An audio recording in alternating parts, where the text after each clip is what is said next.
Hello, Tar Heel Nation. Welcome back to another episode of UNC Hoops Talk podcast. I'm glad that you're joining in my mission of uniting Tar Heel Nation, and we definitely need it now. I'm going to jump right in, get some news, go over the Pitt game, predict this next week. Try to keep this a little bit shorter.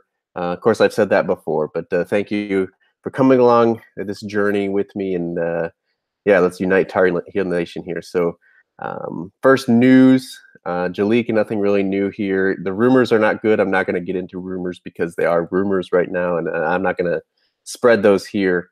I'm sure you can find them on Twitter and whatnot too. So, not looking good right there for Jalik right now. But again, those are rumors.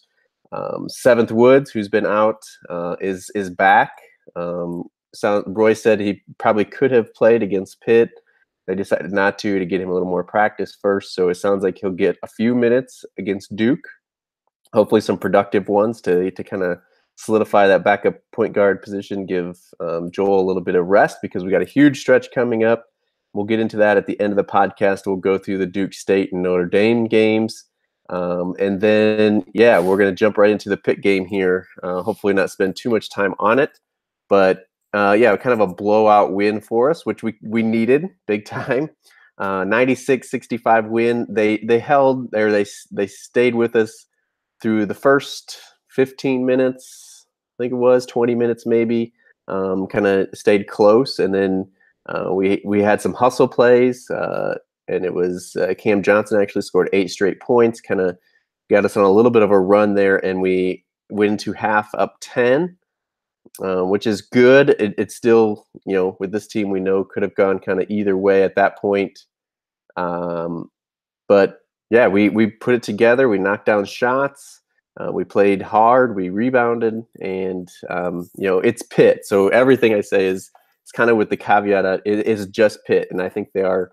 I hadn't seen them play it all year. Of course, we knew they hadn't won a conference game, but they're really bad. So there's that caveat on kind of everything. Hopefully I don't say that too many times, but as far as stat wise, Luke led us 26 points, 8 rebounds, shot 9 for 15 overall, 3 for 5 from 3-point line, 5 for 5 from the free throw line. So he is a good free throw shooter. All that plus 5 assists for Luke.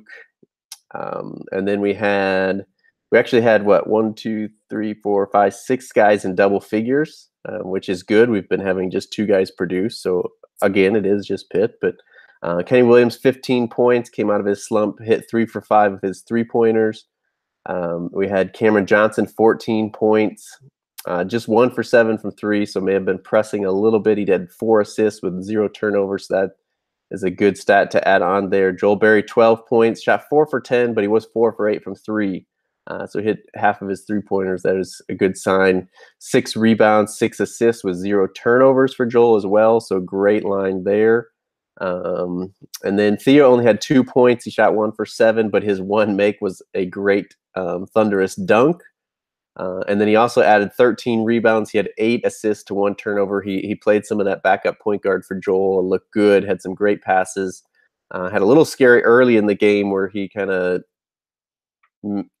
not messed up his shoulder because he just went out and came right back in. But a little bit of scare there. Hopefully that's kind of done with. We don't need any more of those, even if it's just scares like that. We just don't need that from Theo. And then off the bench, Garrison Brooks had 10 points in his 18 minutes. Sterling Manley had 10 points in his 7 minutes. So that's good. Again, I don't want to say it too much, but it was just Pitt. Hopefully a good confidence booster for them. Unfortunately, just 2 rebounds for Brooks and 1 for Manley, which in 25 minutes just isn't enough out of them. We need more rebounding. We don't even necessarily need that many points from them. It's great to have if it's within the offense, it's putbacks, it's easy, they're running the floor or we dump it in, they make a move and they're wide open, whatever. But I would rather see those rebounds up as opposed to the points. We got shooters, and of course the balance is good, I guess you'd say. We want that inside play and points so that it opens up for our shooters. Other scoring, Brandon Robinson gave us just 2 points, 3 rebounds, a couple assists in his 10 minutes, and then Platek 2 points, a rebound, a couple assists in his 10 minutes. And then Huffman 3 points in his 5 minutes, and the rest is kind of garbage minutes there. But Yeah, played some good defense. They did come out and hit threes early. They hit, I think it was their first bucket was a 2-pointer. Then they had like 5 threes in a row. Ended up hitting like 7 of their first 8, 8 threes, I think it was. But they did cool off. Our defense is a little bit better. I don't know that we can give our defense all the credit in their shooting performance. They were 10 for 30 shooting from three for the game. Our shooting wise and rebounding, I guess we'll look at that. We out rebounded them 47-28. We still allowed them to get 11 offensive rebounds. We had 16 offensive rebounds. We had 29 assists, just 11 turnovers. And really, this game, once we kind of, like I said, they started out, they stayed with us early, but then once we kind of pulled it open, we didn't have that kind of break in intensity or commitment to where they made a run or like we just kind of looked off. We kept attacking, so that was good. Hopefully we can continue.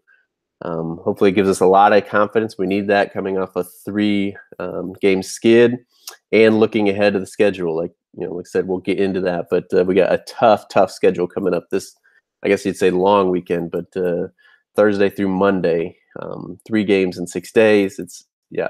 But shooting wise for this game, we shot 51% from the field, 41% from three. We were 11 for 27, 77% from the free throw line. And yeah, like I said, hopefully this is just a big confidence booster. That's what we need.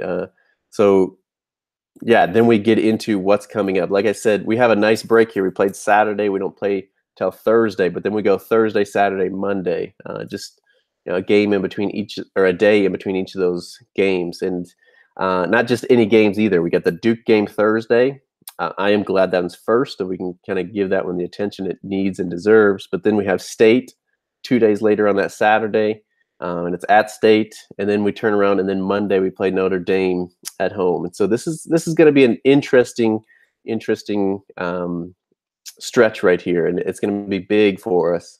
I would love to get what you predict what we're going to do over these 3 games. I'm going to put up a Twitter poll at AllTarHeelDan. Go to my Twitter and vote how you think we're going to do on these 3 games. But my prediction is if we can beat Duke, if we can, it should be close. Rankings usually don't matter. And, we've had times where we've, in our down years, we still ended up beating Duke. We've had years where we've been way better and they pulled it off against us. So it should be, a good game. I don't think I would predict a win. They are just really talented. They're obviously still have shooters. They got Gary Trent. They got Grayson Allen, and we know how we've been guarding the 3. So hopefully that changes. It's kind of an obvious change to say, well, if we would just guard the 3, we'd beat them. I mean, we could beat a lot of people if we would have guarded the 3. Clemson at Clemson and State at home. But we have to do it. So if we can shore up those things, yeah, sure, we can play with anybody. We have the talent, but Duke is their starting 5 is the most talented in the country. Hopefully I don't get killed for saying that, but the inside play of Bagley and Carter, they have Gary Trent and they have Grayson that can knock down threes. It's going to be a huge test. Of course, St. John's can do it, so we know that we can do it. I'm not saying we can't and we have no chance, and I'm not even going to watch or I'm not going to cheer or anything like that. I'll be into it. I'm going to, once the game starts, I'm going to expect to win. But just kind of looking at it with an unbiased outlook, it's, obviously not an easy one. Not that Duke is ever an easy one. And then we go to State. We saw what they did. Again, Captain Obvious, but if we could not let them shoot threes like they did the first time, we can win that game.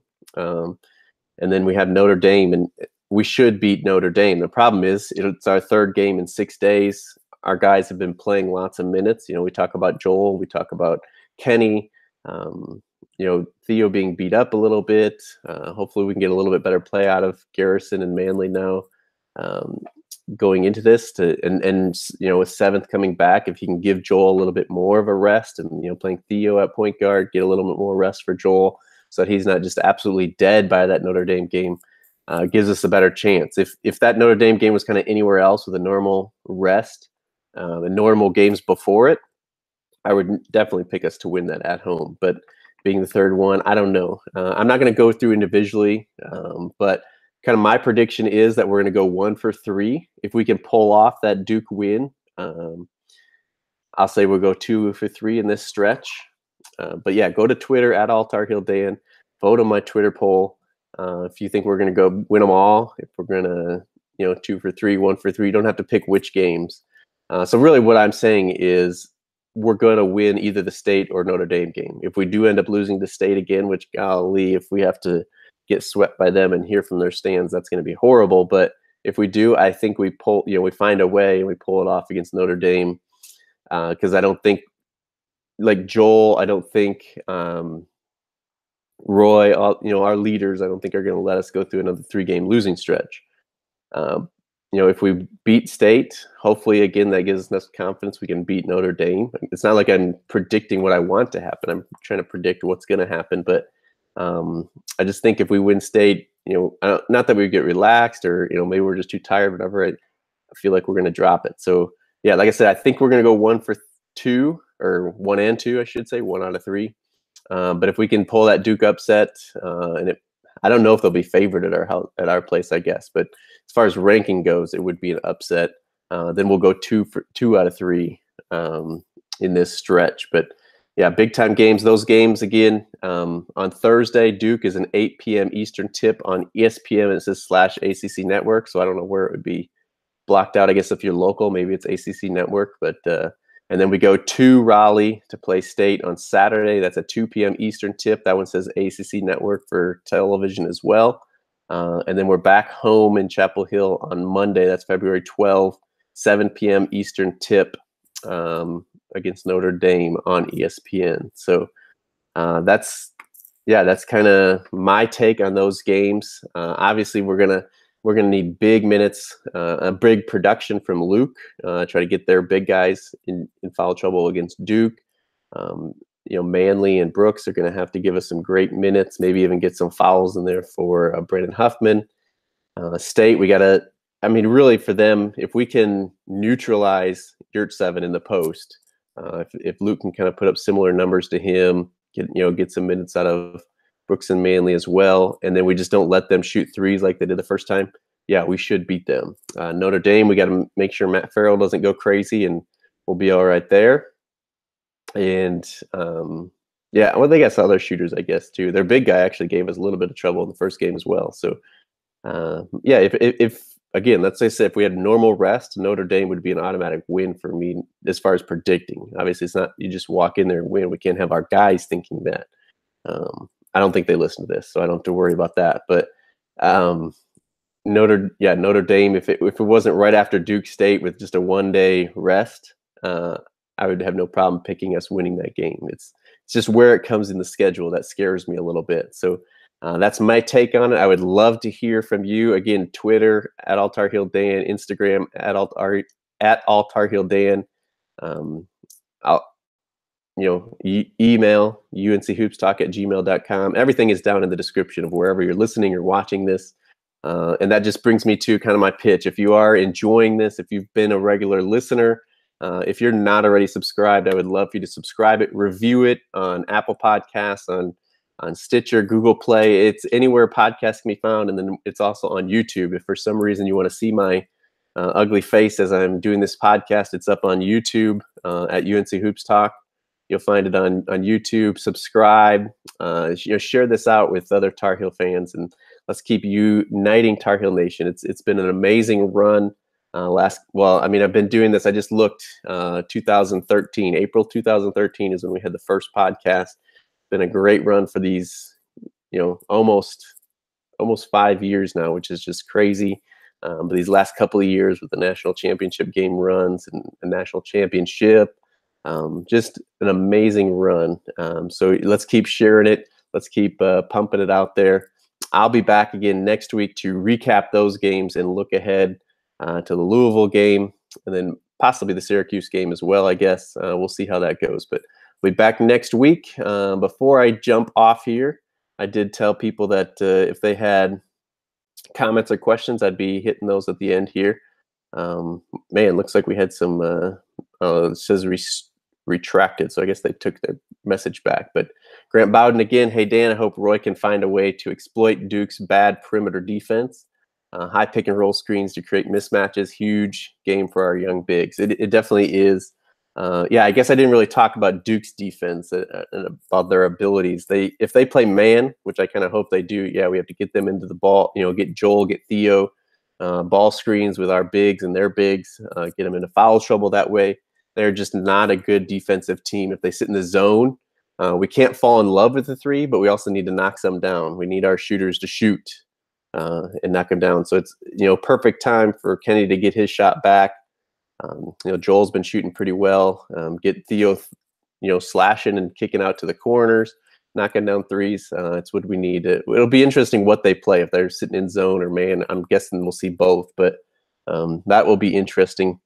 And then Carl says, I think we'll win the game against Duke. My only fear is if Coach K decides to change strategy and have his team chuck up a bunch of threes like he did when Battier was there. And that's the thing. Like, their strength is inside, but the way we've been guarding the three, if they get both going, that's going to be tough and maybe even unbeatable. So we don't want to give them that confidence. We gotta make sure we're out there stopping their threes and then also contesting their bigs and not getting in foul trouble as well. If Luke gets a couple early fouls, whatever, it's going to really hurt us. So that's what I got this week. Thank you for joining. Thank you for listening in, Uniting Tar Heel Nation. My name is Dan DeWitt, coming at you for UNC Hoops Talk podcast. Let's go beat Duke. And as always, go Heels.